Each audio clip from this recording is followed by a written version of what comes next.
يا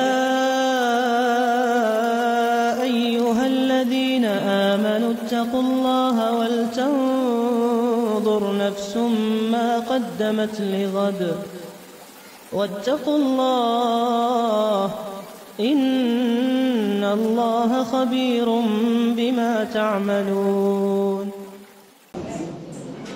Bismillahirrahmanirrahim. Assalamualaikum warahmatullahi wabarakatuh.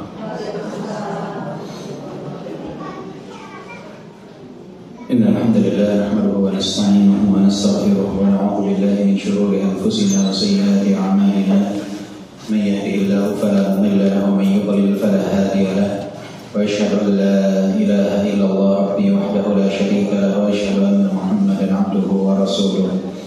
Ya ayyuhalladzina amanu taqullaha haqqa tuqatih wa la tamutunna illa wa antum muslimun.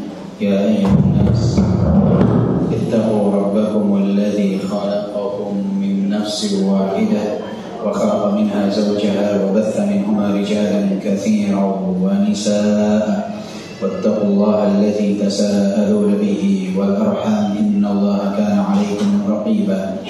يا أيها الذين آمنوا اتقوا الله وقولوا قولا سديدا يصلح لكم أعمالكم ويغفر لكم ذنوبكم ومن يطع الله ورسوله فقد فاز فوزا عظيما. اعلموا فإن أصدق الحديث كتاب الله وخير الهدي هدي محمد صلى الله عليه وسلم وشر الأمور محدثاتها وكل محدثة بدعة وكل بدعة ضلالة وكل ضلالة في النار. أما بعد. Alhamdulillah wa syukurillah, ibu-ibu yang dimuliakan oleh Allah atas segala nikmat dan karunia yang Allah limpahkan kepada kita, terutama nikmat Islam dan nikmat iman. Alhamdulillah Allah Subhanahu wa taala pertemukan kita kembali di bulan Sya'ban ini untuk bersama-sama mengkaji apa yang dapat kita kaji dari firman Allah dan juga hadis-hadis Rasulullah SAW. Tidak terasa bahwa kita sekarang sudah berada di bulan Sya'ban, bulan ke-8 dari tahun 1445 Hijriah. Artinya beberapa saat lagi kita akan berjumpa insyaallah dengan bulan Ramadan.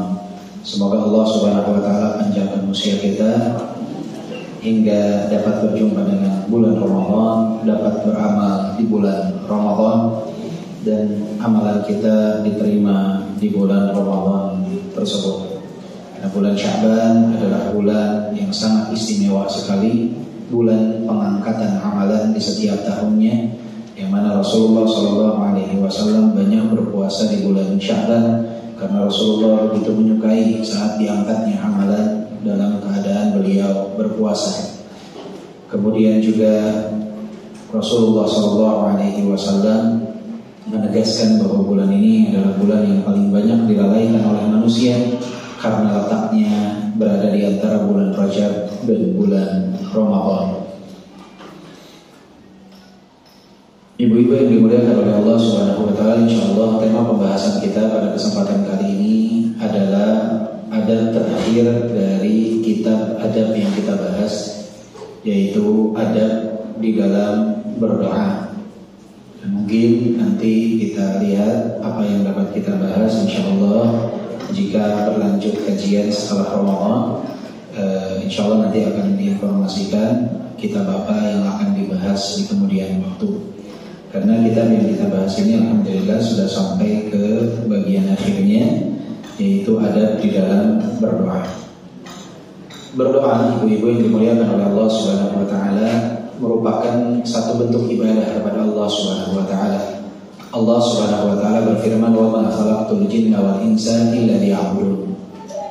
Tidaklah aku menciptakan jin dan manusia melainkan untuk beribadah kepadaku.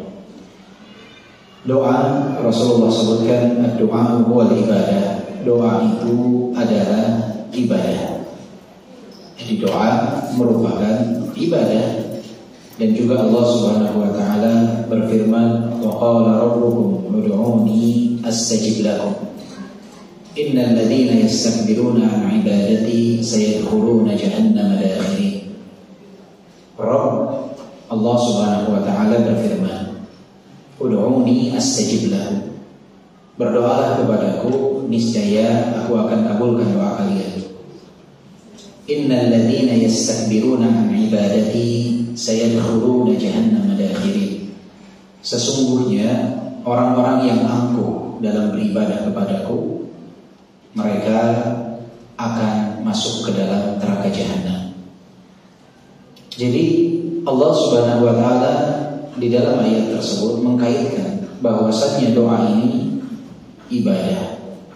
Orang yang enggan untuk berdoa, maka mereka termasuk kategori orang yang angkuh dalam beribadah kepada Allah. Jadi orang yang enggan berdoa sama saja dia enggan beribadah kepada Allah Subhanahu wa taala. Karena dalam doa itu ibu-ibu sekalian ada bentuk kerendahan diri seorang hamba di hadapan Allah. I'tiraf seorang hamba bahwa dia adalah makhluk yang lemah. Itu terdapat di dalam doa. Pengakuan diri bahwa dia adalah hanya seorang hamba yang tidak dapat melakukan apapun tanpa kehendak Allah Subhanahu wa taala. Sehingga doa ini memiliki nilai ibadah yang amat agung. Dan orang yang enggan untuk berdoa kepada Allah berarti dia enggan untuk merendahkan dirinya kepada Allah Subhanahu wa taala, enggan mengakui kelemahan dirinya, enggan mengakui keterbatasan diri. Karena doa ini walaupun dalam bahasa Arab bentuknya seperti fi'il amr, seperti kata kerja, tapi yang membedakan antara fi'il amr dengan doa, fi'il amr itu dari yang tinggi kepada yang rendah, tetapi doa itu dari makhluk yang rendah kepada zat yang maha tinggi. Sama bentuknya itu seperti fi'il amr, tapi konteksnya berbeda. Kalau perintah itu dari yang posisinya tinggi kepada yang rendah, kalau doa itu dari makhluk yang rendah kepada zat yang maha tinggi, kepada Allah Subhanahu wa ta'ala. Makanya keliru ada orang-orang yang berpemahaman kita nggak boleh merintah Allah, ya ghafirli, ya Allah ampuni aku, berarti kita merintah Allah untuk mengampuni kita. Nah, ini berarti tidak paham dalam kaidah bahasa Arab. Walaupun bentuknya sama seperti kata kerja perintah, tetapi maknanya berbeda. Doa dengan perintah itu berbeda. Nah, doa ini ibu-ibu sekalian yang dimuliakan oleh Allah Subhanahu wa taala, oleh sebab itu kaitannya itu tidak hanya dengan lisan, tidak hanya dengan lafaz, tapi ada yang jauh lebih pokok dari itu semua. Apa?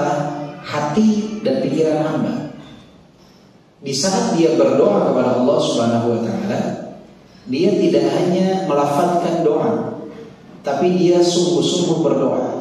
Dengan apa? Ada kerendahan diri di dalam hati. Ada pengakuan tentang keesaan Allah, keagungan Allah, kemahakuasaan Allah. Dan ada pengakuan dalam diri bahwa dia makhluk yang lemah. Semua tidak akan terjadi kecuali atas kehendak Allah. Ini yang sering luput dari manusia di dalam berdoa.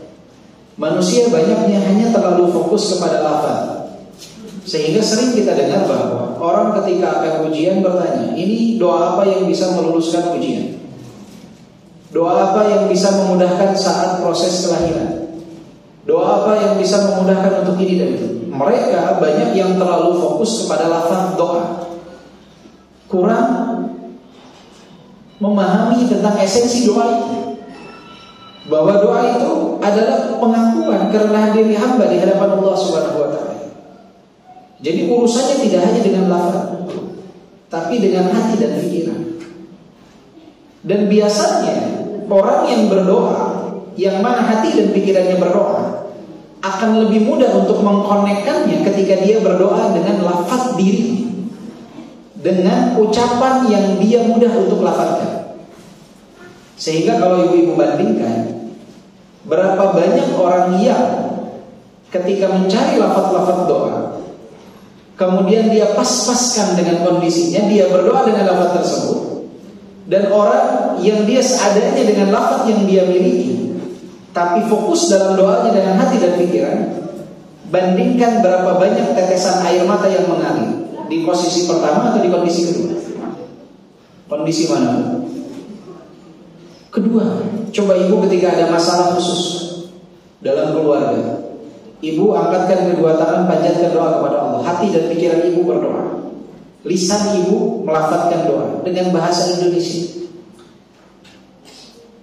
Saya yakin banyak cucuran air mata yang mengalir dari ibu, dibandingkan ketika ibu hanya fokus kepada lafaz tanpa diiringi dengan hati dan pikiran dalam berdoa. Karena doa ini nilainya tidak hanya pada lafaz, tapi pada hati dan pikiran. Apakah tidak perlu yang namanya lafaz? Kalau memang ada doa yang warid dari Rasulullah SAW, itu utama sekali. Tapi yang jauh lebih utama adalah pengiktirafan dalam hati dan pikiran kita bahwa kita ini makhluk yang lemah, membutuhkan apa yang ada di sisi Allah Subhanahu wa ta'ala. Nilai itu yang jangan pernah lepas kalau kita mau khusyuk dalam berdoa. Makanya sering saya katakan, kita itu harus berdoa, bukan membaca doa. Berdoa bukan sekedar membaca doa.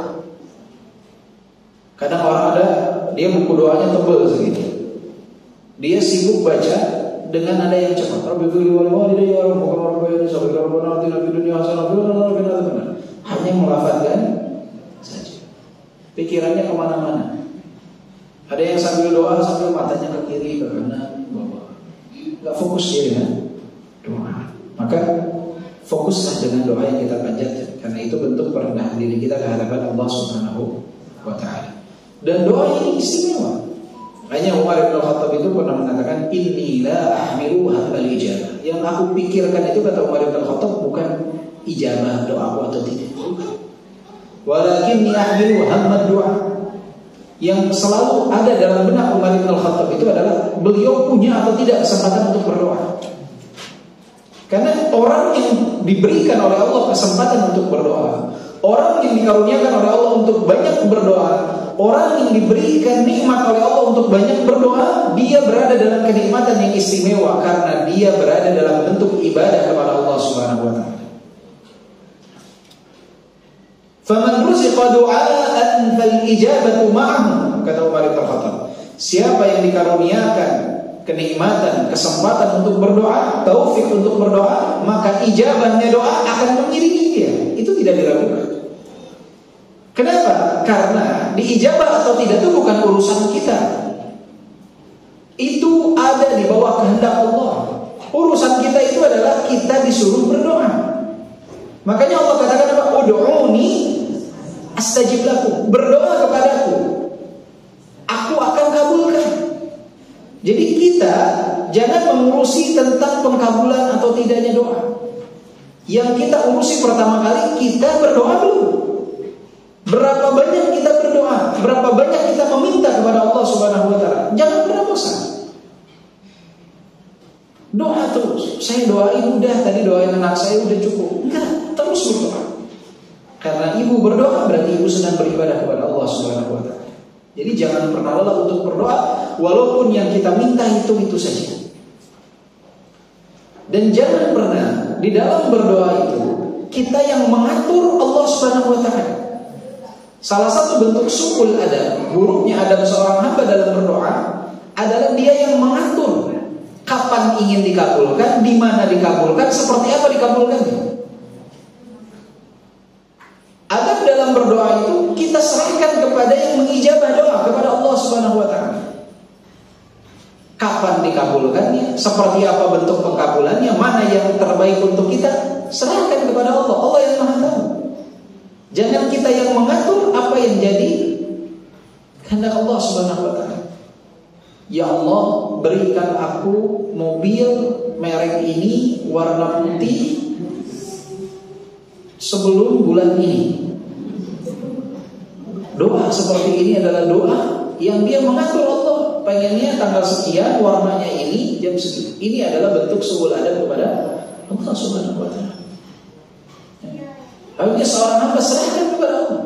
Mau warnanya putih, merah, mau mereknya apapun, mau jenisnya apapun, minta yang terbaik. Makanya di antara bentuk adab berdoa itu yang paling baik orang itu berdoa dalam lafaz yang umum. Lafaz yang umum. Ya Allah, karuniakan aku pasangan hidup yang saleh atau saleh, yang baik, yang memudahkan aku dalam ketaatan kepada-Mu. Boleh tidak minta pasangan hidup yang tampan atau yang cantik? Boleh saja. Tapi nggak usah terlalu spesifik. Karena ada yang ketika berdoa minta pasangan dulu, minta yang alisnya tebal, bulu matanya lentik, bibirnya seperti ini, tangannya seperti ini. Subhanallah. Ya, ini seperti orang yang mau menjahit. Jangan sampai seperti ini. Karena dulu saya ingat ada dulu orang yang mau menikah, kemudian dia tidak bisa nabah secara langsung. Itu pihak keluarga wanitanya dia minta tolong ukuran matanya berapa senti. Betul. Jadi ini kisah nyata.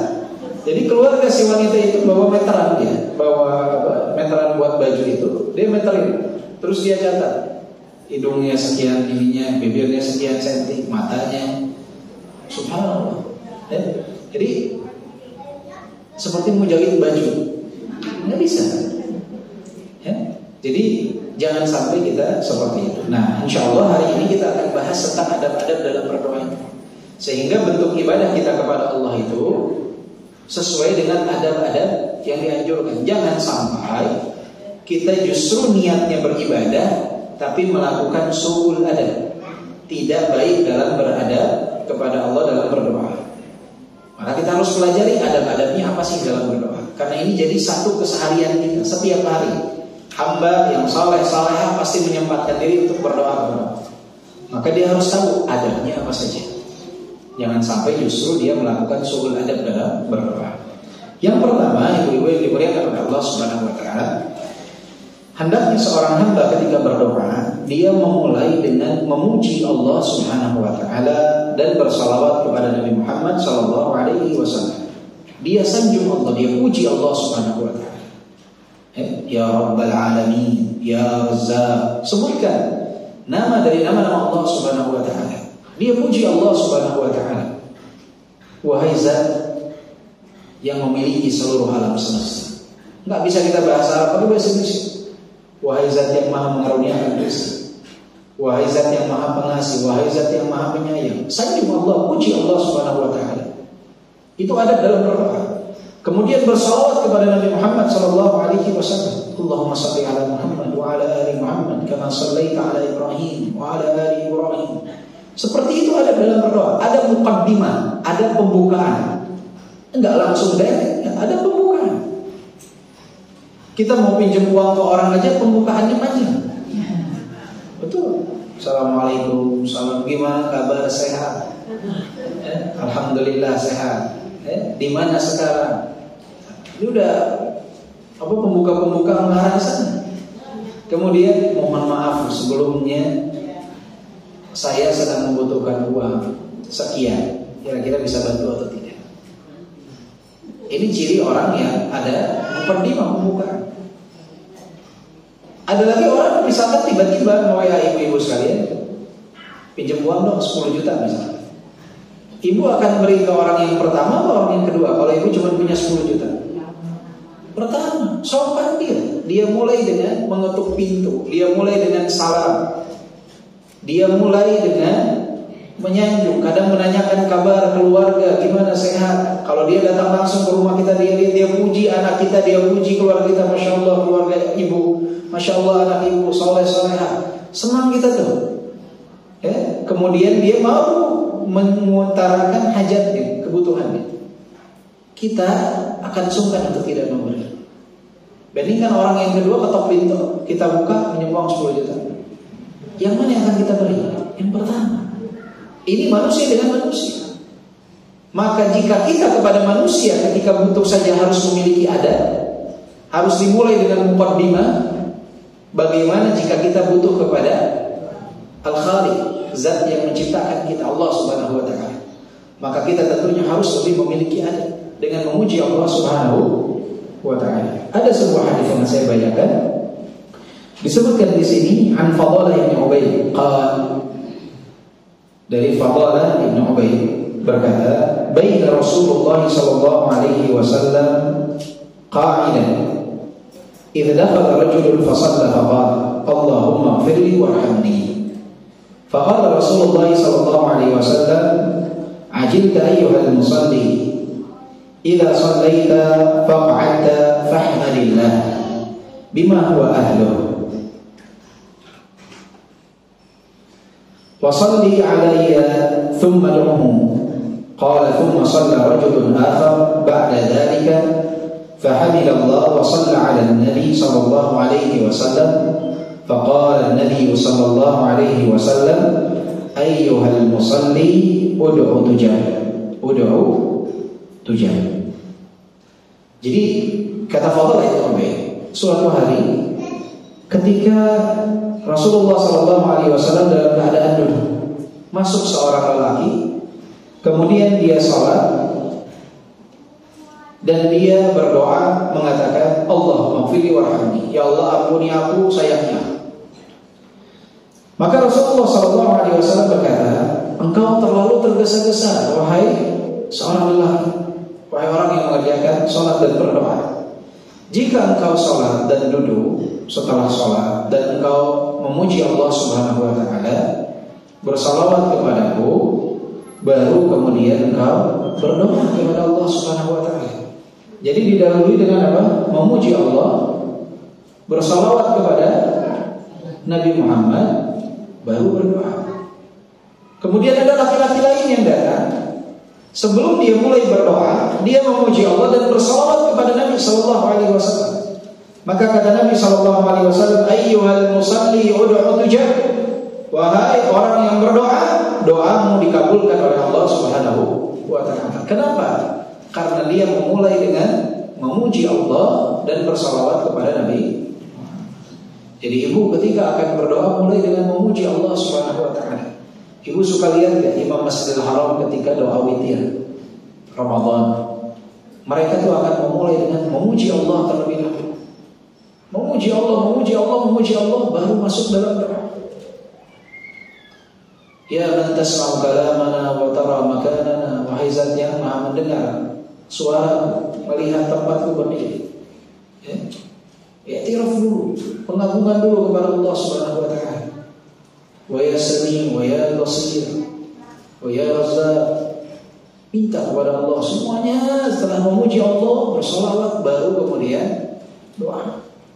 Maka ibu-ibu harus mencontoh hal tersebut, karena itu salah satu sebab diijabahnya doa, dan itu adalah salah satu bentuk adab seseorang di dalam berdoa. Jadi yang pertama apa, Bu? Memuji Allah dan bersalawat kepada Nabi Muhammad. Yang kedua, adab di dalam berdoa adalah hendaknya seseorang itu berhusnudzon kepada Allah. Jadi jangan berburuk sangka, tapi berbaik sangka.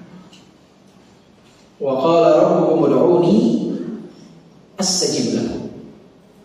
Kata Allah nih, berdoa kepadaku, aku akan kabulkan.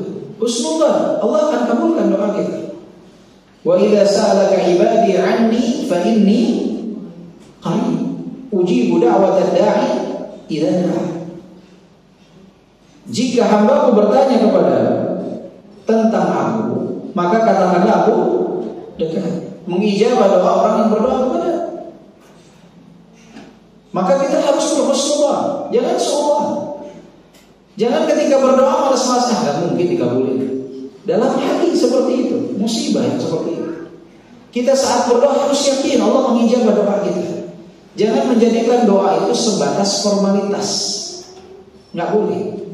Harus ada keyakinan bahwa Allah Subhanahu wa taala akan mengijabah doa kita.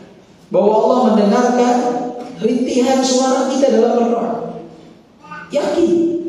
Harus ada keyakinan tersebut, nggak boleh suudzon kepada Allah Subhanahu wa taala. Sampai orang ini kalau dalam untuk mendekatkan pemahaman saja, kalau orang meminjam, dia bilang kalau ada seperti itu, kalau ada, kalau nggak usah. Kalau ada, kalau nggak usah. Orang itu yang tadinya mau ngasih, nggak usah, udah nggak jadi. Ini manusia nih. Jadi ketika kita membutuhkan sesuatu kepada seseorang, tapi kita seakan-akan nggak butuh, malah bersuudzon bahwa dia tidak akan memberi, kira-kira dia akan memberi? Manusia tidak akan memberi. Atau kita bilang misalkan, tentu Anda pinjam uang, udah bilang kita 10 juta, terus dia bilang ke temannya, dia kalau ada juga nggak akan ngasih. Terus orang yang dengar kira-kira jadi memberi apa tidak? Tidak. Kenapa? Orang udah mau saya bantu, malah suudzon saya nggak ngasih. Manusia ini dengan Maka jika kita kepada sesama manusia dianjurkan untuk berhusnudzon, apalagi kepada Rabbnya seluruh manusia, kepada Allah Subhanahu wa taala. Harus husnudzon. Allah tidak mungkin menelantarkan saya. Allah tidak mungkin membiarkan saya seperti ini. Allah pasti akan menolong saya. Allah pasti akan membantu saya. Allah pasti akan mengaruniakan rezeki kepada saya. Harus seperti itu, yakin. Nggak boleh kita pesimis. Makanya Rasulullah berkata apa? Ud'u Allah wa antum muqinuna bil ijabah. Berdoalah kepada Allah dan kalian yakin Allah akan kabulkan doa kalian. Perintah dari Nabi, ud'u Allah wa antum muqinuna bil ijabah. Berdoalah kepada Allah Subhanahu wa taala dan kalian harus yakin bahwa Allah akan mengijabah doa kalian. Enggak boleh ragu. Jadi jangan ada keraguan sama sekali dalam diri kita. Harus yakin Allah pasti ijabah. Enggak boleh suudzon kepada Allah itu enggak boleh. Merasa ragu, Allah maha mampu melakukan segala sesuatu. Enggak ada yang enggak mungkin bagi Allah Subhanahu wa taala. Maka adab dalam berdoa itu adalah kehusnudzonan, keyakinan bahwa Allah Subhanahu wa taala mendengarkan doa kita. Allah akan mengijabah doa kita. Jadi jangan ada benih-benih suudzon kepada Allah Subhanahu wa taala. Jangan kalah oleh siapa? Oleh iblis. Iblis makhluk yang paling buruk. Dia meminta, berdoa kepada Allah Subhanahu wa taala. Allah ijabah doanya. Qala rabbi fa'anzirni ila yaumi yub'atsun. Ya Allah, tangguhkan aku sampai hari kebangkitan. Apa kata Allah? Fa innaka minal munzirin ila yaumil waqtil ma'lum. Allah kabulkan permintaan iblis, minta ditangguhkan sampai hari kiamat. Allah kabulkan. Makanya kata Sufyan bin Uyainah, seseorang itu enggak boleh dosa dan kesalahan dia dalam hidup menghalangi dia dalam berdoa. Karena iblis saja meminta kepada Allah, dikabulkan oleh Allah, diterima doanya. Apalagi kita muslim, mukmin, sholat, ibadah kepada Allah, punya dosa, punya kesalahan. Apakah mungkin Allah akan menelantarkan kita? Tak mungkin. Kok kita bisa kalah sama sosok iblis? Dia yakin, dia udah maksiat kepada Allah, dia udah mempengaruhi Nabi Adam dan Hawa. Dia telah bermaksiat kepada Allah, melakukan dosa yang amat besar, tapi dia masih mau minta kepada Allah, masih yakin Allah akan mengijabah doa. Dia masih yakin meminta kepada Allah Subhanahu wa taala untuk ditangguhkan hari kiamat. Dia tahu bahwa yang bisa membiarkan dia tetap hidup hanya siapa? Hanya Allah. Yang punya kuasa atas itu hanya Allah. Tahu iblis. Kita anehnya muslim, mukmin, sholat, ibadah, puasa, tapi nggak mau doa kepada Allah, seakan-akan nggak mungkin nih Allah akan memberikan. Seakan-akan bukan di bawah kekuasaan Allah. Malah kita lebih senang meminta kepada makhluk daripada meminta kepada Allah. Musibahnya kaum muslimin kebanyakan di zaman sekarang. Pengen dimudahkan rezeki malah pergi ke dukun. Pengen dapat jodoh malah pergi ke dukun. Subhanallah. Minta kepada jin. Iblis dedengkotnya syaitan, dia tahu kemana dia harus meminta. Masa muslim tidak tahu kemana dia harus meminta? Iblis katakan, qala rabbi unzurni ila yaumi yub'atsun. Kata iblis, fa'anzirni ila yaumi yub'atsun. Tangguhkan aku hingga hari kebangkitan. Iblis dimintanya kepada siapa? Kepada Allah. Manusia kau mintanya kepada makhluk. Manusia kau mintanya kepada jin. Manusia kau mintanya kepada dukun. Harus yakin dan husnudzon bahwa Allah akan mengijabah doa. Jangan kalah oleh iblis. Kemudian juga salah satu hal yang merupakan adab di dalam berdoa adalah hendaknya seseorang mengakui kesalahan-kesalahan dan dosa-dosanya dalam berdoa. Dia iktiraf atas dosa-dosa dia, bertobat dari dosa-dosanya sebelum dia berdoa. Makanya kata Rasulullah SAW dari hadis Ali bin Abi Thalib bersabda, Inna Allah la ya'jabu minal 'abd idza qala la ilaha illa anta inni qad zalamtu nafsi faghfir li dhunubi innahu la yaghfiru dhunuba illa anta qala 'abdi 'arafa anna lahu rabban yaghfir wa yu'aqib.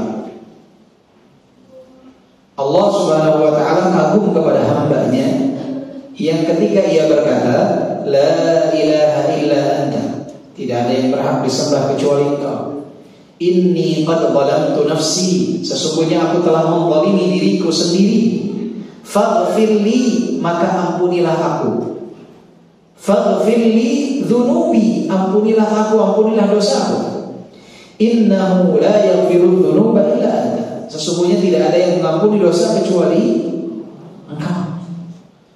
Allah Subhanahu wa ta'ala berfirman, 'abdi 'arafa anna lahu rabban yaghfir wa yu'aqib.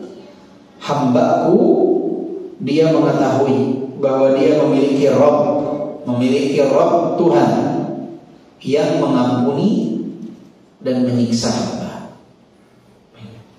Jadi Allah merasa kagum terhadap hamba yang dia iktiraf terhadap dosa-dosanya. Ya Allah, aku banyak dosa, ampuni dosa.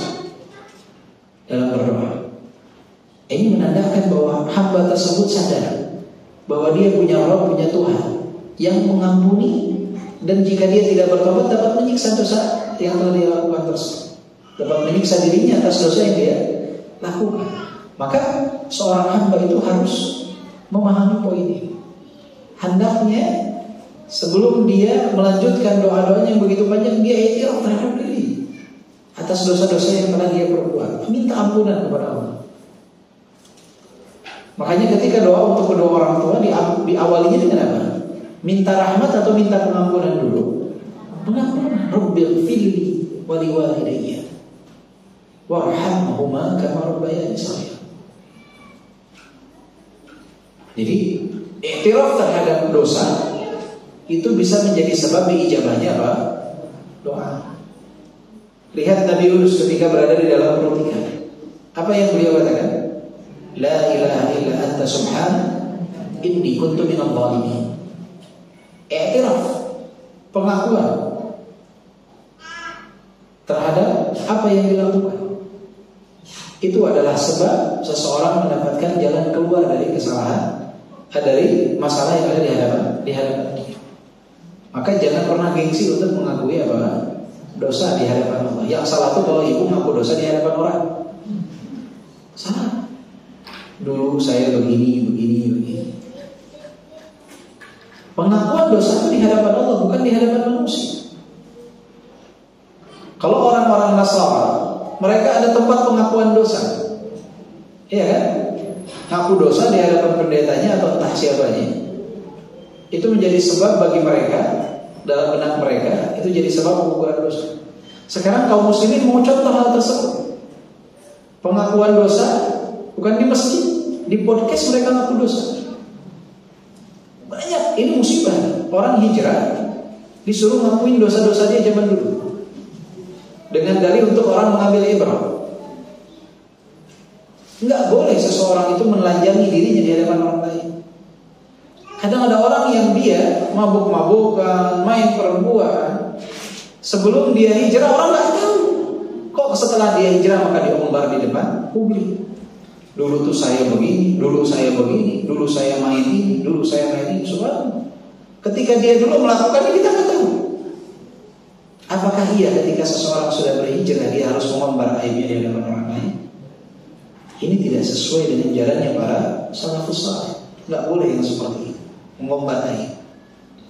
Jika memang mau dilakukan suatu podcast itu hal yang manfaat, bicara tentang yang akan datang, bicara perubahan. Untuk apa? Ke arah yang lebih baik. Hijrah. Yang masa lalu Allah sudah tutup. Jangan dia umbar. Allah paling benci kepada hamba yang sudah berbuat dosa, Allah tutupi aibnya, dia malah umbar di hadapan orang lain. Gak boleh seperti itu, ya? Tidak dibenarkan. Jadi i'tiraf dosa, pengakuan dosa itu bukan kepada makhluk, tapi kepada siapa? Kepada Allah SWT. Makanya misalkan ada seorang istri yang berhubungan dengan laki-laki lain. Kemudian dia ingin bertobat, nggak usah ngomong ke suaminya. Saya kemarin Pak telah berbuat begini dengan laki-laki lain. Saya kemarin jalan dengan laki-laki lain. Saya kemarin teleponan dengan laki-laki lain. Saya minta maaf. Nggak perlu minta ampunan kepada siapa? Kecuali kalau tahu minta maaf. Kalau nggak tahu minta ampunan kepada Allah. Allah tutupi aib kita. Jangan malah dibongkar.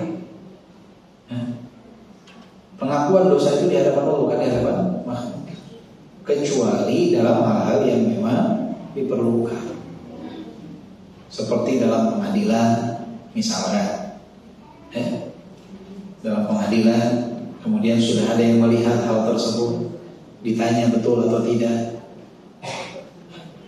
itu hal-hal yang lain. Jadi secara umum itu nggak boleh seseorang mengumbar dosanya di hadapan orang lain. Itu pun kalau memang dia sudah tertangkap basah melakukan kesalahan, ditanya dia mengakui, itu sesuatu yang tidak masalah. Makanya Rasulullah ketika ada orang yang mengaku berzina, Rasulullah berpaling dari dia beberapa kali. Kenapa? Rasulullah tidak menyenangi orang mengakui dosa dan kesalahan tidak di hadapan Allah Subhanahu wa ta'ala. Kemudian di dalam berdoa hendaknya seseorang apa? Bersungguh-sungguh dalam berdoa. Makanya Rasulullah bersabda, "Idza da'a ahadukum falyazil al-mas'alah." Jika salah seorang dari kalian berdoa, maka hendaknya dia bersungguh-sungguh dalam permohonannya. Wala yaqulanna in Allahumma in syi'ta fa'atini fa innahu la mustakrih lah. Jangan mengatakan, "Ya Allah, apabila Engkau sudi, kabulkan doaku." Karena sesungguhnya tidak ada yang memaksa Allah, kata Rasulullah. Nggak ada sudi, nggak ada yang bisa maksa Allah. Kalau Allah mengabulkan, kabulkan, tidak. Jadi jangan mengatakan, "Ya Allah, kalau Engkau mau, kabulkan ya Allah. Kalau enggak juga nggak apa-apa." Tidak boleh. "Ya Allah, karuniakan hamba anak yang saleh. Kalau Engkau berkehendak, kalau enggak juga nggak usah, nggak masalah." Nggak boleh seperti itu. Minta anak yang saleh. Mau kita bilang kalau enggak, Allah tidak dipaksa ketika mengabulkan seorang hamba atas doa. Allah Maha Kuasa. Mau Allah kabulkan, mau tidak, itu kehendak Allah. Nggak usah pakai dikatakan, "Kalau Engkau mau ya Allah, kalau Engkau berkehendak ya Allah, kalau tidak nggak usah." Jangan. Seakan-akan kita tidak butuh dengan doa tersebut. Dilarang oleh Rasulullah, jangan. Insyaallah, jika Engkau mau, jika Engkau berkehendak, jangan. Makanya kurang dianjurkan ketika seseorang itu berdoa bilangnya di akhirnya insya Allah. Tapi katakan amin. Misalkan semoga Allah karuniakan kau anak yang soleh, insya Allah. Ya amin katakan. Bukan insya Allah. Insya Allah artinya jika Allah berkehendak. Tidak boleh kata Rasulullah, jangan katakan insya Allah jika Allah berkehendak berikan. Jangan. Tapi apa? Minta kepada Allah. Ya Allah, karuniakan aku anak yang soleh. Amin. Bukan insya Allah. Insya Allah itu jika Allah berkehendak. Kita minta, kita sedang meminta, maka minta ya. Insya Allah itu kalau orang nanya, besok ibu ketemu insya Allah. Kalau doa bukan insya Allah. Kalau misalkan bu, besok kita janjian jam 10, insya Allah jika Allah berkehendak. Nggak ada yang tahu besok terjadi apa. Tapi kalau ibu berdoa, jangan bilang insya Allah. Amin, Allahumma stajib, ya Allah kabulkan. Bukan insya Allah. Kemudian disunnahkan seseorang ketika berdoa itu mengulang-ulangi doanya sebanyak 3 kali. Disebutkan di sini yang diriwayatkan dari Ibnu Mas'ud radhiyallahu anhu, beliau berkata, "Falamma qada an-nabiy sallallahu alaihi wasallam salatahu rafa'a sawtahu thumma da'a alaihim wa kana idza da'a thalathan wa idza sa'ala thalathan thumma qala Allahumma 'alaika bi Quraisy Allahumma 'alaika bi Quraisy Allahumma 'alaika bi Quraisy." Jadi Rasulullah sallallahu alaihi wasallam ketika berdoa mendoakan orang-orang Quraisy saat itu, Rasulullah SAW mengulanginya sebanyak 3 kali. Dan kalau memohon pun Rasulullah memohon 3 3 kali. Di antara doanya apa? Allahumma 'alaika bi Quraisy, Allahumma 'alaika bi Quraisy, Allahumma 'alaika bi Quraisy. Ya Allah, atasmu kuserahkan kaum Quraisy. Ya Allah, atasmu kuserahkan kaum Quraisy. Ya Allah, atasmu kuserahkan kaum Quraisy. Maka disunahkan berdoa itu diulangi sebanyak 3. Rabbighfirli wa liwalidayya warhamhuma kama rabbayani shaghira. Rabbighfirli wa liwalidayya warhamhuma kama rabbayani shaghira. Rabbighfirli wa liwalidayya warhamhuma kama rabbayani shaghira. Minta doa itu disunahkan, berdoa itu diulangi sebanyak 3. Tidak cukup sekali, afdalnya diulangi sebanyak 3 kali. Kemudian ada berikutnya di dalam berdoa adalah berdoa dengan lafaz yang singkat dan padat tapi maknanya luas. Makanya di antara doa yang terbaik itu apa? Rabbana atina fid dunya hasanah wa fil akhirati hasanah wa qina adzabannar. Minta kita kebaikan di dunia, kebaikan di akhirat, dan dihindarkan dari siksa api neraka. Ini doa umum, Masya Allah. Minta kebaikan dunia, minta kebaikan akhirat. Ini doa ibu-ibu sekalian. Cuman sayangnya kita kalau doa dengan lafaz ini kurang khusyuk selalu dalam doa. Padahal ini permintaan yang amat agung. Rabbana atina fid dunya hasanah wa fil akhirati hasanah. Minta kebaikan dunia akhirat. Terbayang enggak ketika doa ini dikabulkan? Kebaikan di dunia, kebaikan di akhirat, luar biasa. Cuman kita ketika berdoa dengan lafaz tersebut sering ogah-ogahan. Hanya sebatas melafazkan, tapi hati dan pikiran tidak berdoa. Minta kebaikan, serahkan. Yang baiknya seperti apa, kapan, bagaimana, di mana, itu kehendak Allah. Ini makanya doa yang paling utama. Karena kita serahkan kebaikan tersebut, di mananya, bagaimananya, seperti apanya, kapannya kepada Allah yang Maha Tahu mana yang terbaik untuk kita. Jadi bukan kita yang menentukan. Pengennya ini, jam segini, tanggal sekian, bukan itu. Doa yang umum tapi padat. Makanya disebutkan Aisyah radhiyallahu anha berkata, "Kana sallallahu alaihi wasallam yastahibbu al-jawami' min ad-du'a wa yad'u ma siwa dzalik." Bahwasanya Rasulullah sallallahu alaihi wasallam itu menyukai berdoa dengan doa yang singkat dan padat, umum, maknanya luas, dan tidak berdoa dengan yang selain itu. Tidak berdoa dengan yang selain itu. Kemudian juga diriwayatkan dari Farwah bin Naufal, ia berkata, aku bertanya kepada Aisyah tentang doa yang senantiasa dipanjatkan oleh Rasulullah. Ia berkata, yakni Aisyah radhiyallahu anha, beliau sallallahu alaihi wasallam senantiasa berdoa mengucapkan, Allahumma inni a'udzubika min syarri ma 'amilta, min syarri ma 'amiltu wa syarri ma lam a'mal. Afwan. Allahumma inni a'udzubika min syarri ma 'amiltu wa syarri ma lam a'mal. Ya Allah, aku berlindung kepadamu dari keburukan apa yang telah aku kerjakan dan dari keburukan yang belum aku kerjakan. Jadi mintanya umum, minta kebaikan umum. Rabbana atina fid dunya hasanah wa fil akhirati hasanah wa qina adzabannar. Allahumma inni a'udzubika min syarri ma 'amiltu wa min syarri ma lam a'mal. Minta dijauhkan dari keburukan. Karena kadang-kala ibu-ibu sekalian kita anggap sesuatu itu baik, padahal itu buruk untuk kita. Kita anggap sesuatu itu buruk, padahal baik untuk kita. Kita nggak tahu mana yang terbaik untuk kita. Makanya afdolnya adalah minta yang terbaik dari Allah Subhanahu Wa Taala. Pekan lalu ketika ibu-ibu mau pemilu, banyak kita di Indonesia ini orang ketika berdoa, saya pengen pemimpin A, saya pengen pemimpin B, saya pengen pemimpin C. Ya Allah, jadikan si A jadi pemimpin saya, si B jadi pemimpin saya. Harusnya apa doanya? Ya Allah, berikan pemimpin terbaik untuk kami. Itu yang tepat. Karena yang paling tahu yang terbaik siapa?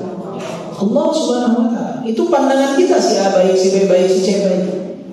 Tapi Allah yang Maha tahu mana yang terbaik untuk kita. Maka yang terbaik adalah kita berdoa seperti itu, minta yang terbaik. Bukan ditunjuk siapa yang bagi kita yang terbaik. Misalkan ibu-ibu mau punya menantu, mau menikahkan anaknya, jangan doa ya Allah, jadikanlah si fulana itu istri untuk anak saya. Saya yakin dia yang terbaik untuk anak saya. Dan siapa tahu Nggak ada yang tahu. Berapa banyak wanita yang terlihat baik ketika menikah, nampak keburukannya. Berapa banyak laki-laki yang ketika dia dalam keadaan sehat, istri mendampinginya, dalam keadaan sakit ditinggalkan istri. Banyak yang seperti itu. Kenapa? Karena menganggap di awal ini pasti yang terbaik untuk saya. Harusnya apa? Ya Allah, jika memang wanita tersebut wanita yang terbaik untuk anak saya bagi dirinya dan agamanya, mudahkanlah pernikahannya. Jika tidak, gantikanlah dengan yang terbaik. Kan nyaman. Kita serahkan yang terbaik atau tidak itu kepada siapa? Pada Allah, bukan kita yang menunjuk. Kita tuh hanya punya persepsi dia yang terbaik, padahal belum tentu orang tersebut yang terbaik. Jadi minta yang umum sebagaimana doa Rasulullah SAW. Kemudian juga adab dalam berdoa adalah hendaknya seseorang ketika berdoa itu memulai dengan dirinya sendiri. Jadi al-ithar itu dalam perkara dunia, mendahulukan orang lain itu dalam perkara dunia. Kalau dalam perkara akhirat itu dahulukan siapa? Diri sendiri. Jadi ibu-ibu, kalau dalam perkara agama dahulukan diri sendiri. Kalau dalam perkara dunia dahulukan orang lain. Kita kebalikannya. Kadang kalau ibu-ibu mau pengajian, silakan ibu aja bu yang dekat. Ini siapa yang baca? Ibu saja bu. Dahulukan orang lain kita kalau masalah agama. Tapi giliran makan kita duluan. Enggak mendahulukan tuh, ada antrian misalnya tuh silakan, nanti saya belakangan. Enggak seperti itu, kita duluan paling depan. Harusnya dalam perkara dunia makan, minum, dahulukan orang lain. Ibu naik ke bis, ada yang sepuh, dahulukan orang lain untuk dulu. Dalam perkara agama kita duluan. Sampai doa saja duluan. Sampai ibadah itu duluan. Makanya dalam Islam seseorang nggak boleh menghajikan orang lain sebelum dia haji. Nggak boleh. Syubrumah waktu itu mau menghajikan saudaranya, kata Rasulullah, haji an nafsik, haji dulu untuk dirimu, baru menghajikan orang lain.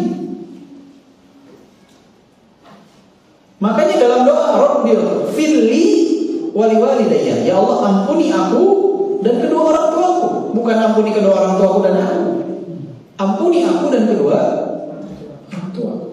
Makanya minta untuk diri sendiri dulu dalam perkara agama itu, baru untuk orang lain. Bukan dibalik.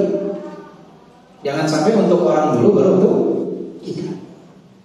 Dahulukan diri kita, baru orang lain. Oh saya cinta kepada mereka. Dalam perkara dunia boleh kita dahulukan. Ibu-ibu misalkan nih, suami gajian, cukup untuk beli beras bulan ini 20 kilo. Tapi ibu-ibu tahu bahwa orang tua suami itu mungkin di rumahnya tidak ada beras. Bilang, Pak, kita kirim dulu 10 kilo ke orang tua kita. Takut di sana tidak ada beras. Ah, ini bagus. Dahulukan siapa? Orang lain, orang tua. Dalam perkara dunia, makan, minum, segala hal. Suami punya sisa uang 1 juta tabungan. Ditanya ibu-ibu sama suami, Bu mau beli baju apa? Maka istri yang baik mengatakan apa? Kalau untuk orang tua udah belum kita belikan. Untuk ibumu sudah belum? Belum. Ibumu dulu aja, saya gampang. Harusnya seperti itu. Ternyata suami belikan untuk ibunya 700.000, ada sisa 300.000, apa cukup insya Allah 300.000. Jangan dibalik. Kalau urusan uang kita duluan. Saya dulu Pak mau belanja 700.000, nanti 300.000 saya belikan untuk ibu. Dalam urusan dunia harus ada kita mendahulukan orang lain. Tapi dalam urusan agama dahulukan kita seringnya dibalik. Urusan agama saling mempersilahkan, urusan dunia saling ingin lebih dahulu. Harus diperbaiki hal tersebut. Kemudian juga kata Ibnu Abbas dari Ubay bin Ka'ab, beliau berkata, "Anna Rasulullah sallallahu alaihi wasallam kana idza dzakara ahadan fada'a lahu bada'a bi nafsihi." Nabi sallallahu alaihi wasallam itu Ketika ingat kepada seseorang, beliau itu mendoakannya, tapi sebelumnya beliau mendoakan diri beliau sendiri. Jadi dimulai dari diri sendiri. Kemudian juga adab di dalam berdoa adalah seseorang harus memahami bahwa dia ini hidup di akhir zaman, yang mana fitnah itu sangat begitu banyak. Maka fokus dia dalam berdoa itu sangat penting. Sampai Hudzaifah bin Yaman itu berkata, la ya'tiyanna 'alan nasi zaman la yanju fihi illa man da'a Allah bi du'ain ka du'ail gharib. Akan datang suatu zaman kepada manusia dan tidak ada yang lolos dari fitnah dunia saat itu kecuali orang-orang yang berdoa kepada Allah seperti doanya orang-orang yang hendak tenggelam. Ibu bayangkan orang kalau mau tenggelam seperti apa? Sama kalau naik pesawat, pesawatnya mau jatuh, dia berdoanya seperti apa? Terbayang? Seperti itulah doa orang-orang yang akan selamat. Doa yang seluruh jiwa raganya fokus dengan apa yang dia lakukan, tidak hanya lisan saja. Di akhir zaman ini, pada ibu jangan mengatakan saya kan sering datang kajian, saya sering menyantuni anak yatim, saya sering ikut tahsin, aman udah saya. Gak ada yang jamin. Ini zaman fitnah yang luar biasa. Dari satu pintu keburukan bisa menyengsarakan kita dunia dan akhirat. Maka di zaman fitnah dunia yang luar biasa ini, jangan pernah lepas dari yang namanya apa?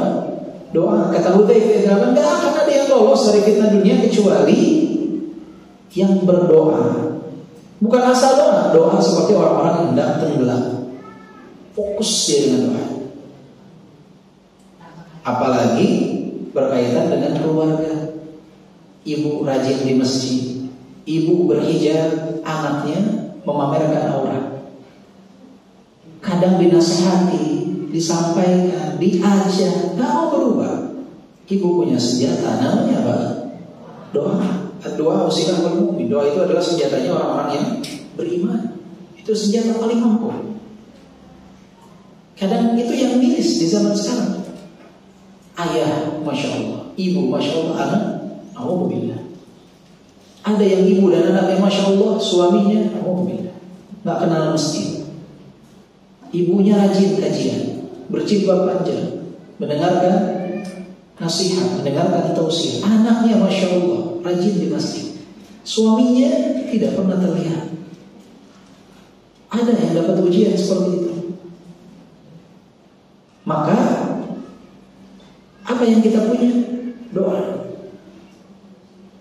Tadahkan kedua tangan, minta kepada Allah Subhanahu wa ta'ala. Maka di antara adab berdoa yang lain adalah mengangkat kedua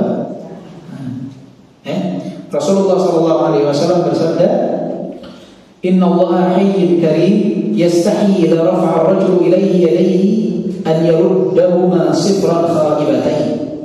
Sesungguhnya Allah Subhanahu wa ta'ala sangat pemalu dan maha pemurah. Allah malu jika ada seseorang mengangkat kedua tangannya, dia berdoa kepada Allah, kemudian Allah kembalikan dalam keadaan kosong dan hampa. Diminta. Salah satu ada berdoa itu apa? Mengangkat kedua tangan, minta kepada Allah Subhanahu wa ta'ala. Jadi jangan menjadi hamba yang angkuh dan sombong sehingga dia enggan untuk berdoa. Dan ada berdoa yang lain adalah hendaknya seorang hamba memilih tempat dan waktu yang mustajab untuk berdoa. Kalau tempat yang mustajab mungkin terbatas bagi kita. Tempat yang mustajab itu diantaranya seperti multazam, seperti sofa, marwah, seperti di Padang Arafah saat haji. Tempat-tempat mustajab. Kita sekarang berada di waktu-waktu yang mustajab. Wah, enak sekali orang yang punya tempat mustajab. Saya nggak punya tempat mustajab, saya tinggal di Indonesia misalnya, atau saya tinggal di tempat lain. Kita nih ibu-ibu sekalian punya keutamaan yang nggak dipunyai oleh orang seluruh dunia. Di antara waktu mustajab itu doa saat turun hujan. Satu-satunya kota di dunia yang disebut kota hujan di mana? Jadi kita ini punya momentum waktu mustajab yang sangat istimewa, yang mungkin tidak dimiliki oleh mayoritas kaum muslimin di seluruh dunia. Hampir setiap hari diguyur hujan. Jadi hampir setiap hari ada momentum waktu mustajab untuk berdoa. Ini diiringan oleh siapa? Orang-orang yang ada di Mekah, Madinah. Makanya mereka kalau turun hujan bahagia luar biasa. Kita tiap hari turun hujan. Bayangkan, waktu mustajab di antaranya saat turun hujan. Jadi ibu-ibu punya kenikmatan yang tidak dimiliki oleh orang lain di luar sana. Walaupun tidak ada tempat mustajab, tapi kita punya waktu mustajab yang sangat istimewa. Otak hujan luar biasa.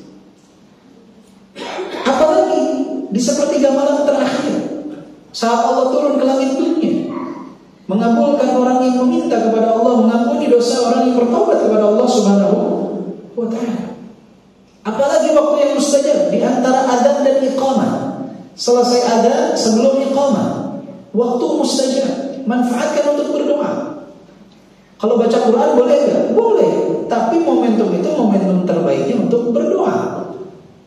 Kalau mau baca Quran lebih baik nanti pada sholat atau sebelum adzan. Tapi setelah adzan sampai iqamah, setelah qabliyah, perbanyak waktu untuk berdoa. Atau di dalam sunnah qabliyahnya, saat sujud, aqrabu ma yakunul 'abd min rabbih wa huwa sajid fa'akthiru min ad-du'a. Tempat yang paling dekat seorang hamba dengan Allah adalah di saat dia sujud. Maka kalau sujud, perbanyaklah untuk berdoa. Di antara adzan dan iqamah, ibu-ibu di antara adzan dan iqamah sedang sholat qabliyah, doa yang banyak saat sujud. Kemudian apa lagi? Setelah waktu asar di hari Jumat, itu juga waktu yang mustajab untuk berdoa. Di hari Arafah itu juga waktu mustajab untuk berdoa. Dan di 10 hari terakhir di bulan Ramadan, di malam-malam Lailatul Qadar, itu juga waktu mustajab untuk berdoa. Jadi ada waktu mustajab untuk berdoa, ada tempat mustajab untuk berdoa. Ketika kita belum dikaruniakan tempat mustajab untuk berdoa, maka manfaatkanlah waktu mustajab untuk berdoa. Karena di antara adzan dan iqamah itu waktu mustajab. Mau adzannya di Mekah, di Madinah, di Amerika, di Singapura, di Indonesia, itu adalah waktu mustajab. Saat sujud adalah waktu mustajab. Mau sujudnya di mana pun. Ibu mau sholatnya di Bandung, di Bogor, Jakarta, kalau sedang sujud, itu adalah waktu mustajab untuk berdoa. Dan tidak terbatas pada sujud terakhir. Mau sujud pertama, sujud kedua, sujud ketiga, saat sujud adalah saat yang paling dekat seorang hamba dengan Allah. Perbanyaklah berdoa. Jika ibu sholat sendiri, kalau sholat bersama imam, imam sudah Allahu Akbar, ikut dengan imam. Jangan lama-lama berdoa, karena mengikuti imam wajib, berdoanya sunnah. Kebanyakan orang karena dia tahu nih keutamaan saat sujud, dia berdoa, imam sudah takbir, dia terus berdoa, dia memanjangkan doanya. Yang wajib bagi dia mengikuti siapa? Imam. Ya, mengikuti imam. Nah itu ibu-ibu sekalian, di antara adab-adab dalam berdoa. Semoga kita bisa menjadi hamba yang banyak berdoa agar banyak mendapat pahala, banyak beribadah kepada Allah Subhanahu wa taala. Dan ingat, jangan hanya membaca doa, tapi belajarlah untuk berdoa. Ya, belajarlah untuk berdoa dengan memfokuskan hati, pikiran dengan apa yang kita lafazkan. Dan dalam berdoa itu bukan nutup mulut, Bu, ya. Seperti ini dalam hati. Itu bukan disebut. Itu adalah cara yang salah di dalam berdoa. Orang Sunda bilang tuh apa ya? Bahasa Sundanya balem tuh, balem ya. Tahu balem? Balem tuh begini. Dia dalam hati doanya. Itu adalah kekeliruan di dalam berdoa. Dia harus melafazkan doanya, harus bergerak lisan.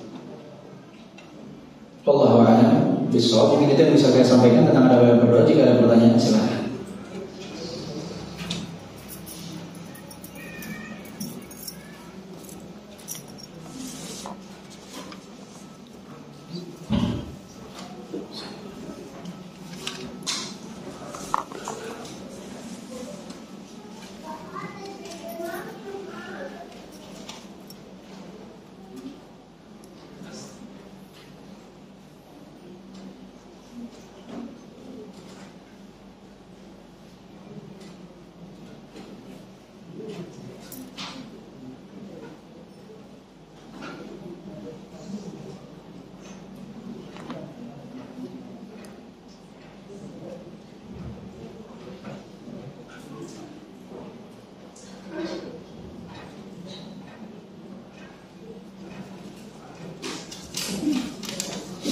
Ya, saya ingin bertanya, semoga Allah Ta'ala senantiasa menghidupkan. Bagaimana sebaiknya kita menerima pada saat doa kita tidak dikabulkan? Seperti kita berdoa agar angkot segera datang. Ya, kemudian doa.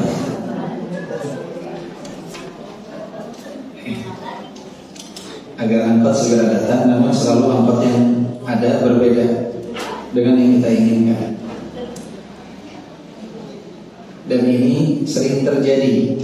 Kita selalu menguatkan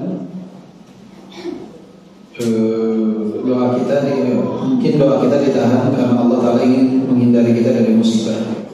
Namun hati kita tidak bisa dipungkiri ada rasa kesal. Apakah rasa kesal ini berdosa? Bagaimana mengeluh? Apakah tidak berat? Jadi begini Bu, doa itu salah satu bentuk ketidakberadaban seseorang adalah ketika dia mengatakan da'amtu falam yustajab li. Aku berdoa tapi tidak pernah dikabulkan. Ini adalah kata Rasulullah bentuk ketergesa-gesaan seseorang dalam berdoa. Rasulullah melarang kita tergesa-gesa dalam berdoa. Kemudian yakinlah bahwa doa kita dikabulkan. Bisa saja diberikan langsung atau ditangguhkan hingga hari kiamat kelak, atau kita dijauhkan dari keburukan yang senilai dengan apa yang kita inginkan. Jadi ibu ketika meminta misalnya Allah segerakan datangkan angkot tersebut karena saya akan melakukan ini dan itu, kita belum datang. Oh, berarti ada hikmah di balik ini semua. Wa asa an takrahu syai'an wa huwa khairul lakum. Terus ada dalam diri kita. Bisa jadi kita membenci sesuatu padahal itu baik untuk kita. Belum ada, ya udah isi waktu dengan beristighfar, bertasbih, bertahmid, bertahlil, bertakbir. Ya. Isi waktu dengan hal tersebut. Ya. Mungkin di sana ada hikmah-hikmah yang kita nggak tahu. Akhirnya karena ibu kesal, anggota kunjung datang, besok lagi kalau mau pengajian minta diantar oleh suami. Akhirnya kemesraan suami istri semakin terjalin. Kenapa? Karena ketika pengajian selalu diantarkan oleh suami. Ada hikmahnya tidak? Nah, mungkin awalnya ibu kesal bilang suami tadi nunggu angkot lama. Ini suami berpikir kasihan ibu. Ya? Akhirnya suami ada tabungan dibelikan ibu mobil misalnya, biar mudah pergi pengajian. Ada hikmahnya nggak Bu? Jadi yakin pasti ada hikmah.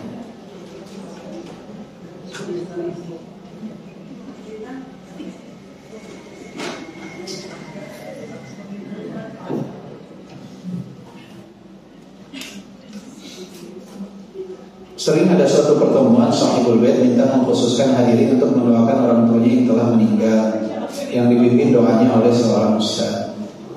Jadi jika kondisi seperti ini, jika tidak dikhususkan waktu dan momentum, tidak masalah sebetulnya. Jadi misalkan nih, kita ada kajian, kemudian minta tolong doakan fulan dan fulan.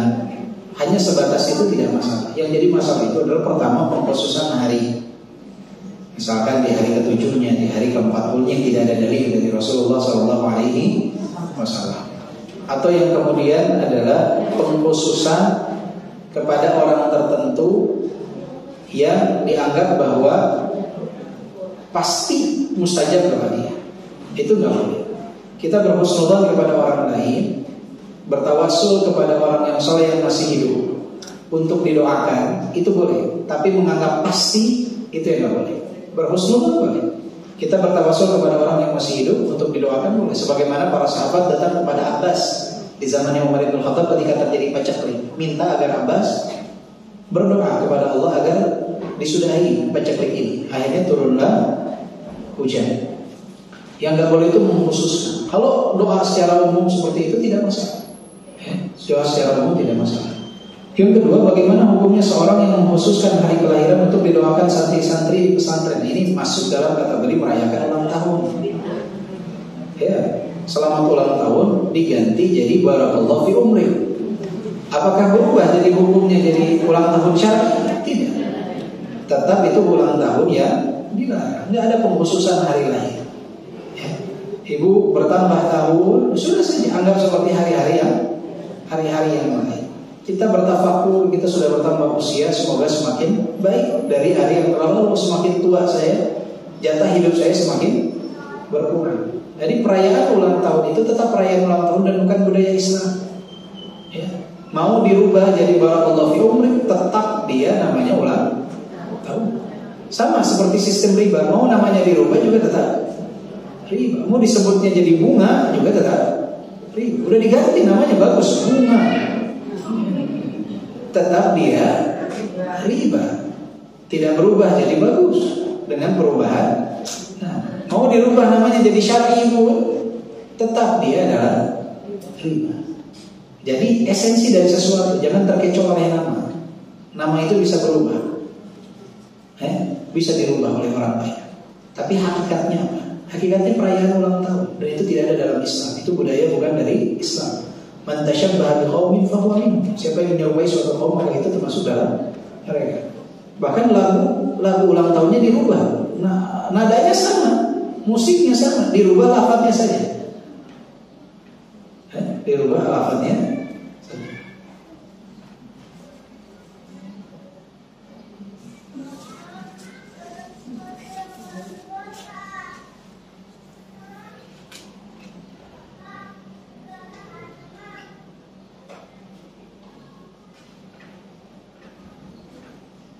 Bila kita punya masalah, mengadu kepada Allah. Tapi bila kita datang ke dokter jiwa atau psikolog, sebelum dokter memberi obat atau solusi, kita diminta untuk menceritakan masalah yang kita hadapi. Kita mohon pencerahannya sebagai Allah. Jika memang kita ada kendala, biasanya itu adalah salah satu bentuk cara mengobati. Dokter harus tahu misalkan apa pikiran kita, kan dokter beda-beda nih. Ibu kalau datang ke dokter gigi, ibu akan ditanya, kenapa kok bisa seperti ini? Oh, saya jarang sikat gigi kalau malam misalkan, ya kan? Baru dikasih solusinya kan, sesuai dengan penyakit yang diceritakan. Nah, berbicara tentang dokter kejiwaan, pastikan yang ditanya apa masalahnya, apa kendalanya. Itu yang diantara sebagian kita menceritakan masalah dan kendala. Itu insya Allah yang dibolehkan. Sama seperti menceritakan aib orang lain, boleh tidak? Dalam kondisi-kondisi tertentu boleh. Seperti ibu datang ke pengadilan, misalkan ada proses, ibu meminta hulu dari suami, minta bercerai dari suami. Datang ke pengadilan ditanya, apa masalahnya? Suami saya memukul, suami saya tidak menafkahi. Itu kan menceritakan aib dia. Hukum asalnya menceritakan aib orang lain halal atau haram? Haram. Tapi dalam kondisi-kondisi tertentu dibolehkan. Nah, ketika ibu datang ke dokter penyakit jiwa, ditanya apa yang jadi kendala. Ibu bercerita bahwa kendala saya memikirkan anak saya, memikirkan ini, baru mereka bisa memberikan solusi. Kalau seperti itu, insya Allah tidak masalah. Insya Allah tidak masalah. Tapi tetap yang utama kita mengadukan segala kesulitan itu kepada siapa? Kepada Allah Subhanahu Wa Taala.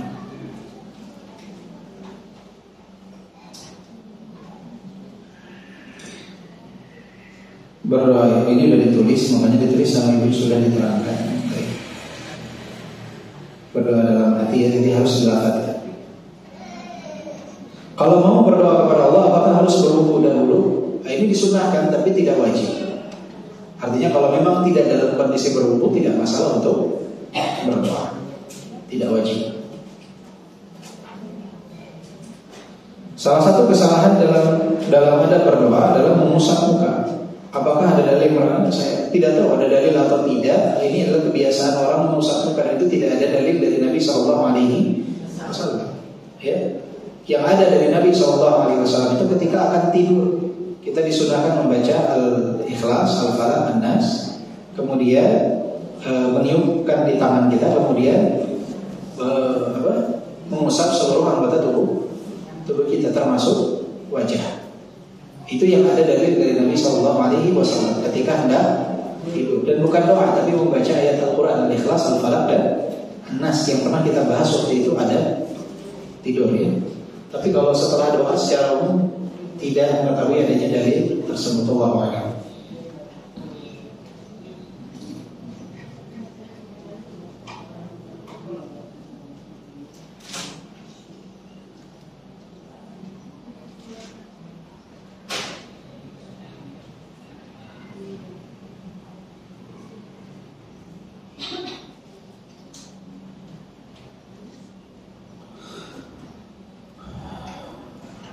Afwan kalau pertanyaannya tidak sesuai tema, izin bertanya. Saudara saya pegawai BUMN mendapatkan fasilitas kamar hotel yang diberikan penyelenggara acara seminar. Saudara saya tidak menggunakannya, dia ingin pulang ke rumah. Lalu dia memberikan fasilitas tersebut kepada saya karena hotel tidak bisa di-refund. Dan saudara saya sudah bertanya kepada penyelenggara dan boleh asal pihak kamar setuju. Apakah boleh saya menerimanya? Ini tergantung penyelenggaranya, apakah dari uang negara atau penyelenggaranya umum. Beliau pegawai BUMN hanya sebagai peserta saja. Kalau misalkan penyelenggaranya pihak swasta, kemudian meminta izin kepada mereka yang punya undangan, boleh atau tidak? Kalau kata penyelenggaranya boleh, ya boleh. Misalkan sebagai contoh ya, ibu mau daftar haji, kemudian ada ibu lewat daftar hajinya Pena Plus, kemudian pihak travelnya menyediakan kamar hotel, biasanya 3 hari untuk orang haji.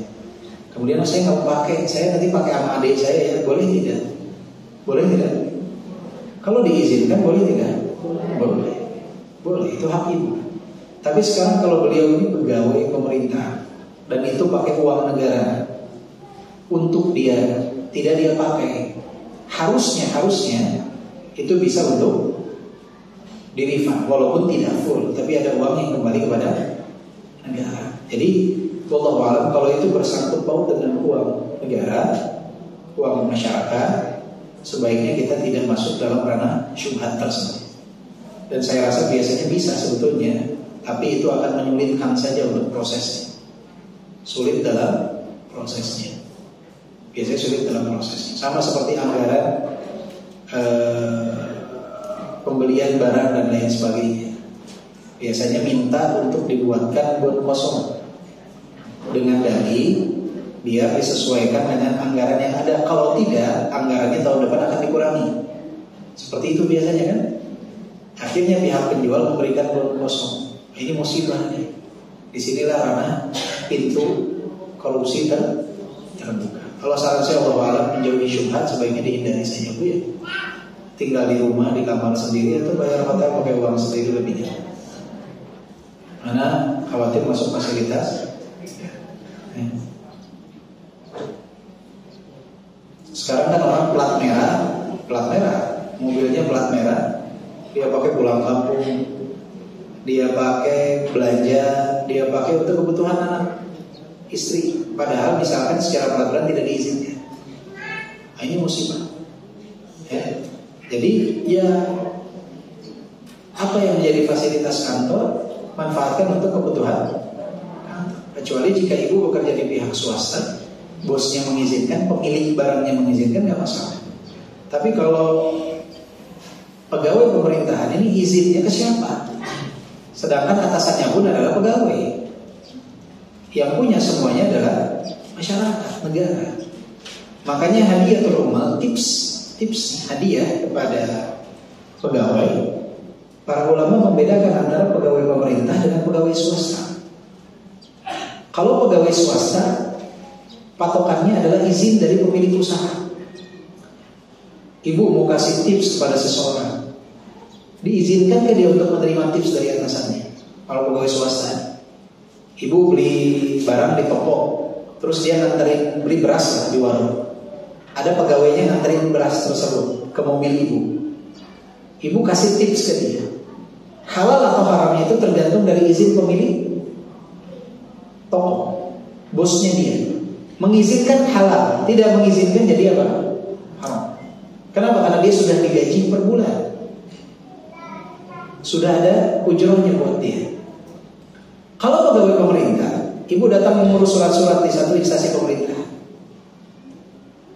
ibu kasih tips kepada orang yang mengurus 500.000 misalnya. Terus dia bilang saya udah diizinin sama atasan saya. Halal atau haram? Haram. Kenapa? Karena atasannya bukan pemilik hal itu.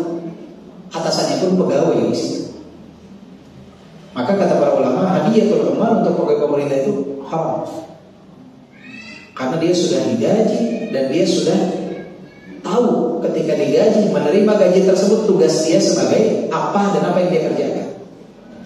Kalau di pihak swasta tergantung dari pemilik usaha, karena dia yang punya. Itu bedanya.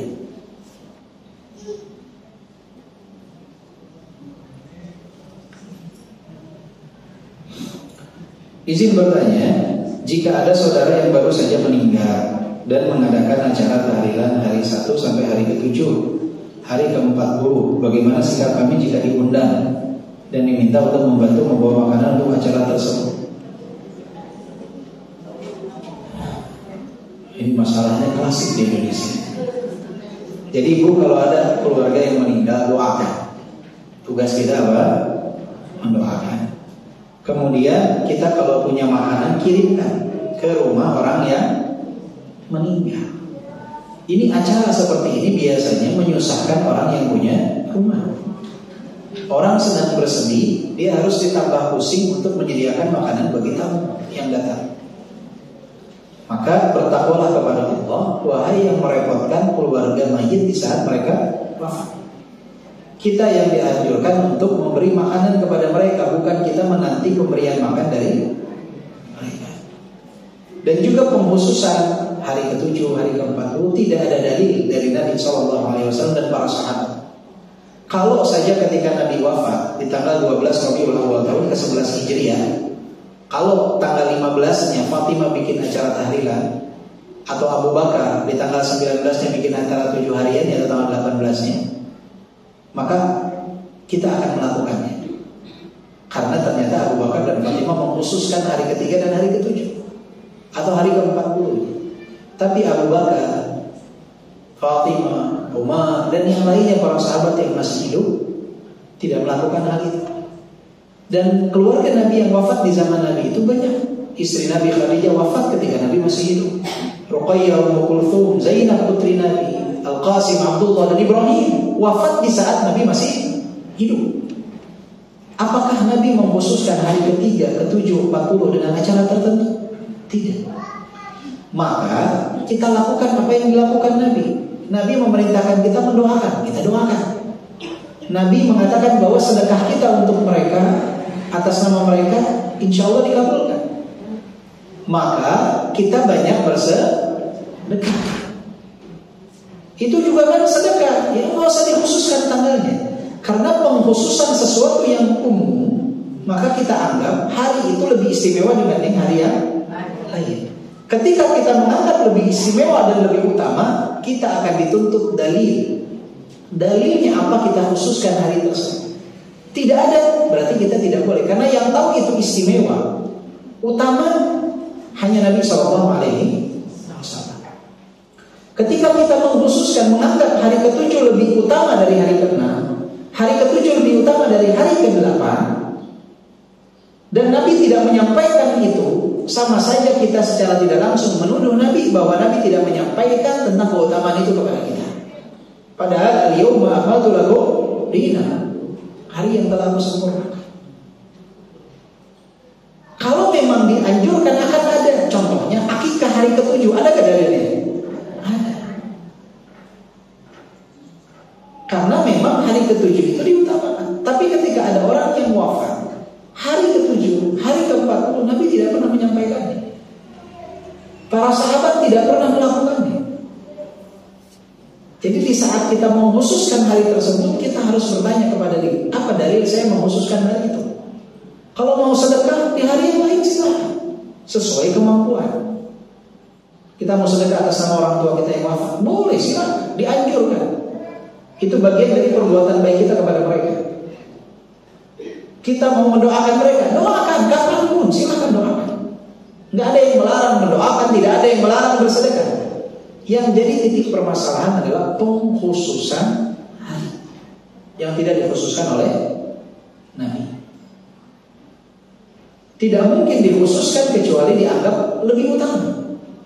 Kalau dianggap lebih utama, oh itu kita pengajian tiap hari Rabu, berarti dikhususkan pengajian tiap hari Rabu. Bukan karena kita menganggap hari Rabu ini ada keutamaan khusus dibanding hari Selasa atau Kamis, tapi memang jadwalnya di hari Rabu. Jamaah misalnya di hari Rabu, ada hari Selasa di tempat lain, hari Kamis tempat lain. Pengkhususannya bukan karena menganggap lebih istimewa dibanding hari yang lain.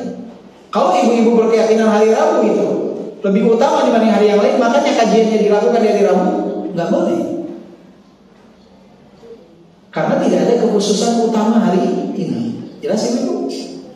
Nah, jadi Ibadah itu sesuatu yang umum, mujmal, biarkan umum. Contohnya istighfar dianjurkan tidak? Dianjurkan. Dikhususkan tidak? Ada pengkhususannya apa?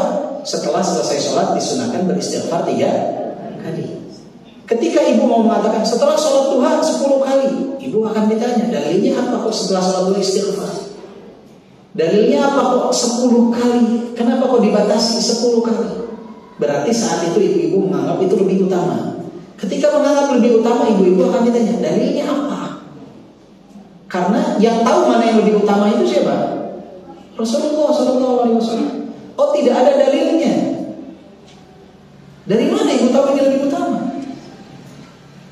Atau ada, tapi tidak disampaikan, tidak dicontohkan oleh Nabi. Berarti sama saja kita menuduh Nabi menyembunyikan apa?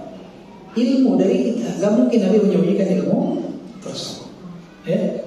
Makanya itulah para ulama berkenaan dengan hal tersebut. Makanya para ulama contohnya terakhir yang mengatakan bahwa malam nisfu Sya'ban itu malam yang istimewa, sebagaimana hadis yang disahihkan oleh Syekh Al-Albani, innallaha la yattali'u fi lailatin nisfi Sya'ban fayaghfiru li jami'i khalqihi illa li musyrik aw musyrikin aw kama qala. Allah itu melihat di malam nisfu Sya'ban, mengampuni seluruh dosa hamba-hambanya kecuali orang musyrik dan orang yang bertikai. Hanya hadis itu yang para ulama sebagian mensahihkannya. Hadis yang serupa dengan itu. Tidak ada hal khusus yang dilakukan. Tidak ada hadis sahih yang menunjukkan sholat tertentu, zikir tertentu, doa tertentu. Makanya para ulama yang mengatakan hadis itu sahih, Syekh Al-Albani dan yang lainnya, menganjurkan memperbanyak ibadah, berdoa kepada Allah di malam tersebut. Ketika ditanya doanya apa? Doa apa saja? Doa ampunan, doa apa saja? Ada lafaz khusus? Tidak ada. Ada sholat khusus? Tidak ada. Mau sholat malam, sholat tahajud, sholat witir. Kenapa? Mereka tidak berani mengkhususkan ibadah tertentu karena memang dalilnya sebatas kepada keutamaan malam itu ampunan dari Allah. Tidak ada dalil pengkhususan ibadah tertentu. Jadi kalau ada orang yang mengkhususkan sholat tertentu, itu yang tidak boleh. Kalau sebatas dia di malam tersebut memperbanyak ibadah, karena itu adalah malam pengampunan, dibolehkan. Ibadahnya apa? Umum. Sama seperti Nabi mengatakan bahwa disebutkan oleh Aisyah, Nabi banyak berpuasa di bulan Sya'ban. Enggak boleh kita katakan, oh bulan Sya'ban itu yang afdal puasa tanggal 1, tanggal 7, tanggal 9. Kenapa? Apa utamanya? Enggak ada, pokoknya itu utama, itu istimewa. Enggak boleh. Kenapa? Karena Nabi tidak mengkhususkan tanggal 1, tanggal 7 dibandingkan tanggal yang lain. Jadi kita hanya boleh bilang secara umum, saya puasa Daud, silakan. Saya mau puasa Senin Kamis, silakan. Saya mau puasa Ayyamul Bid, silakan. Karena Nabi tidak mengkhususkan tanggal tertentu. Beda misalkan dengan bulan Muharram. Nabi mengkhususkan puasa Tasu'a dan Asyura 9, 10. Maka kita katakan puasa 9, 10 diistimewa dibandingkan puasa tanggal 1, 7, 2, 8 dan yang lainnya. Kenapa? Ada dalilnya. Jadi kapan kita boleh mengkhususkan? Saat dikhususkan oleh Nabi. Apa yang bersifat umum dari Nabi, maka lebih baik sesuai dengan apa yang Nabi sebutkan, tidak dikhususkan. Seperti itu ibu sekalian. Semoga apa yang disampaikan bermanfaat. Atas segala kekurangan mohon maaf yang sebesar-besarnya. Semoga Allah ampuni segala dosa dan kekurangan kita. Kita tutup dengan doa kafaratul majelis. Subhanakallahumma wa bihamdika asyhadu an la ilaha illa anta astaghfiruka wa atubu ilaik. Wa rahmatullahi wa barakatuh. Assalamualaikum.